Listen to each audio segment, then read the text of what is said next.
అందరికీ నమస్తే, welcome to are Telugu. మనమైతే హైదరాబాద్లోని సరూనగర్ చెరువు ప్రియదర్శిని పార్క్ దగ్గర ఉన్నాం. ఇక్కడైతే ఒక చిన్న పిల్లాడు అంటే చిలక జాతకం చెప్తుండు. చిన్న పిల్లాడు అయితే చిలక జాతకం చెప్తుండు. ఒకసారి ఆ అబ్బాయిని కనుక్కుందాం. ఏం పేరు చిన్న నీ పేరు? రాజు అన్న. రాజు. చదువుకుంటలేవు? చదువుకుంటానా. ఏ క్లాస్? 8th. అది ఎప్పటి నుంచి చెప్తున్నావు చిలక జాతకం? ఆ వారం అవుతుందన్న. అంటే మీ డాడీ చెప్తాడా, మీ తాత చెప్తాడా, ఎవరు చెప్తారు? మీకెందుకు చెప్పాలనిపిస్తుంది? ఏదో టైం పాస్కి వచ్చినామన్న. అట్లా కాదు బ్రో, అసలు మీ ఇంట్లో ఎవరైనా చెప్తారా లేకుంటే నీకే చెప్తారా? ఎవరు చెప్తారు? మా తాత మా డాడీ వాళ్ళు చెప్తారు. అంటే ఈరోజు వాళ్ళు లీవ్లో ఉండరా అని నువ్వు వచ్చినావా లేకుంటే నువ్వే కంటిన్యూ చేస్తున్నావా? లేదా నేనే కంటిన్యూ చేస్తున్నా. కంటిన్యూ చేస్తున్నా. రోజుకి ఎంతవరకు సంపాదిస్తావు తమ్ముడు? సంపాదిస్తాను 200-300-500. 500 వరకు. ఎంత చిలక జాతకాన్ని ఎంతవరకు నమ్మొచ్చు తమ్ముడు? నమ్మొచ్చాను 90 వరకు. 90% నమ్మొచ్చు. అంతేనా? అంటే మీకు ఇది ఎట్లా, అంటే నువ్వు సొంతంగా నేర్చుకున్నావా లేకుంటే మీ ఫ్యామిలీ వంశం, మీ లెగసీ వంశంలో ఉందా? అంటే మీ డాడీ మీ తాత అందరు నేర్పించి పంపించారు అంతే? మరి ఎందుకు నువ్వు స్కూల్ మీద కాన్సన్ట్రేషన్ చేయకుంటే చిన్న వయసులో నీకు రేపనాడు ఇబ్బంది అవుతుంది కదా? అంటే లైఫ్ లాంగ్ ఇట్లా చిలక జాతకం పెట్టుకోవాలని అనుకుంటున్నావా? కాదన్న, వచ్చినంత ఈ రోజుకి టైం పాస్కు. మరి నీ హోంవర్క్ రేపటి గురించి నువ్వు స్కూల్లో అప్పచెప్పాల్సిన పాఠాలు అవన్నీ మిస్ అవుతాయి కదా? రాసేసిన అన్నీ. ఏ స్కూల్ నువ్వు? కర్మంగా చేస్తా. గవర్నమెంట్ స్కూల్లో చదువుతున్నావు. ఎట్లా మంచిగా చదువుతావు స్టడీస్లో?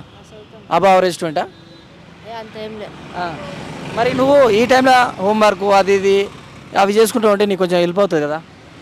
చేసుకుంటాను. ఇప్పుడు కాసేపు ఇంటికి పోతా. అంటే ఇంట్లో ఏమైనా ఫైనాన్షియల్గా ప్రాబ్లమ్స్ ఉన్నాయా? ఏం లేవన్న. హ్యాపీగానే ఉన్నారు. కాకపోతే ఇది టైం పాస్కు. అంతే. ఈ డబ్బులు తీసుకెళ్ళి మమ్మీ వాళ్ళకి ఇస్తావా, నువ్వు అక్కడ చేస్తావా? మమ్మీ వాళ్ళకి ఇస్తాను. అంతేనా? ఎంతమంది ఉంటారు ఇంట్లో? 5 ఉంటామన్న. ఎవరెవరు? నేను, మా మమ్మీ, మా డాడీ, మా చెల్లి, మా తమ్ముడు.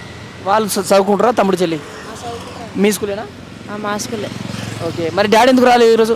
డాడీ నెక్లెస్ రోడ్ మీదకి పోయినాడు. డాడీ కూడా ఒక చిలుక ఉంది. అంటే మీ ఫ్యామిలీ బ్యాక్గ్రౌండ్ మొత్తం ఇది చిలక జాతకం. అవునండి. మరి నువ్వు పెద్ద అయినాక ఏం కావాలనుకుంటున్నావు? పెద్ద అయినాకనా చిలక జాతకం తప్ప ఏమన్నాక ఏం కావాలనుకుంటున్నావు? ఏదో ఒకటి అన్న. ఇది ఇప్పుడు మన వంశానికి సంబంధించింది, మనం దాన్ని కంటిన్యూ చేయాలి, తప్పదు. కాకపోతే దాంతోపాటు జీవితంలో ఏదైనా పెద్దగా ఎదిగితే బాగుంటుంది కదా తమ్ముడు? డాక్టరు, ఇంజనీరింగ్ అలాంటివి ఏమైనా? ఇంజనీరింగ్ అవుతాను. ఇంజనీరింగ్ అవుతా కాన్ఫిడెంట్గా? అయితే మంచి చదువుకోవాలి నువ్వు. మరి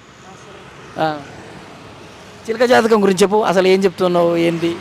చెప్తామన్న దీంట్లో వచ్చినట్టు. లైవ్లో చెప్తావు ఒకటి, నాకు చెప్తావు ఒకటి. ఇప్పుడు నాకు చెప్తాను. చెప్పు. నా పేరు కళ్యాణ్. 50 రూపీసా? నేను కూడా 50 పెట్టాలా? నా పేరు కళ్యాణ్. డబ్బులు పెడితే చిలుకొస్తాను. అంతేనా?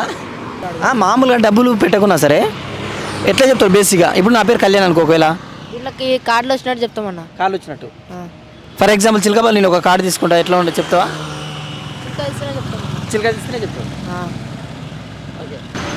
అయితే నువ్వు ఏం చేయాలంటే తమ్ముడు, అయితే ఎంత వీలైతే అంత తొందర చిలక జాతకాన్ని ఆపేసి చదువులో పైన కాన్సన్ట్రేషన్ చేయి. నిజంగా నీకు ఒకవేళ ఫైనాన్షియల్ ప్రాబ్లమ్స్ ఉంటే ఈవినింగ్ టైంలో వచ్చి పెట్టుకుంటే ఓకే. కానీ ఫైనాన్షియల్ ప్రాబ్లమ్స్ కూడా ఏం లేవంటారు, బాగానే ఉంది, హ్యాపీగా ఉన్నా అంటున్నావు. సరే రిచ్ కాకుండా కానీ నిమ్మలంగానే ఉన్నా అంటున్నావు.